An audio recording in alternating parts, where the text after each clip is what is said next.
Ndugu zangu, kwa majina naitwa Vincent Yatuba, ndiyo kijana wenu mheshimiwa diwani ya kata hii ya Nyakapuru. Awali ya yote, napenda kuchukua nafasi hii ya kuwashukuru sana ndugu zangu wanachama wenzangu wa Chama cha Mapinduzi kwa kura nyingi ambazo mlizoweza kutupatia za ushindi siku ya tarehe 29 mwezi wa 10 mwaka 2025. Mmemchagua Daktari Samia Suluhu Hassan kwa kura za kishindo. Mmemchagua kaka yetu Ferguson Aaron Masasi, lakini bado mkaamua kunichagua mimi kijana wenu. Binafsi sitawaangusha. Baba wa taifa ndugu yetu Mwalimu Julius Kambarage Nyerere, lengo lao kubwa hasa ilikuwa ni kuweza kukianzisha chama hiki.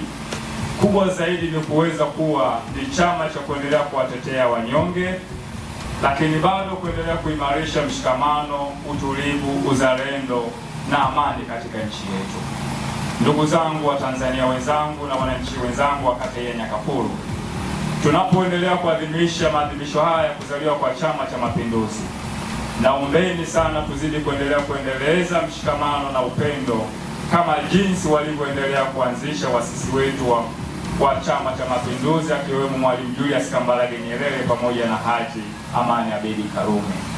Ndugu zangu, tunapoendelea kuadhimisha miaka hii 49 ya Chama cha Mapinduzi, tunahitaji sana na mshikamano huu wa pamoja.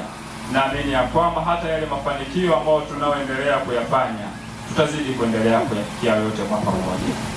Naombeni sana mwezidi kuendelea kutupa ushirikiano wenu kama jinsi mlivyoweza kutupa ushirikiano katika kipindi cha uchaguzi mkuu uliopita kwa kumchagua Daktari Samia Suluhu Hassan. Sina mashaka na Daktari Samia Suluhu Hassan na rais wa wanyonge, lakini ni rais msikivu ambao anaendelea kutushika mkono na kutupigania sisi wa Tanzania. Lakini bado tuzidi kuendelea kumwombea sana kaka yetu Ferguson Aaron Masasi kwa kazi kubwa na nzuri ambazo anazoendelea kutupigania sisi wananchi wake wa jimbo hili la Mbogwe. Lakini pia mzidi kuendelea kuniombea mimi pekee, kijana wenu Vincent Yatuba.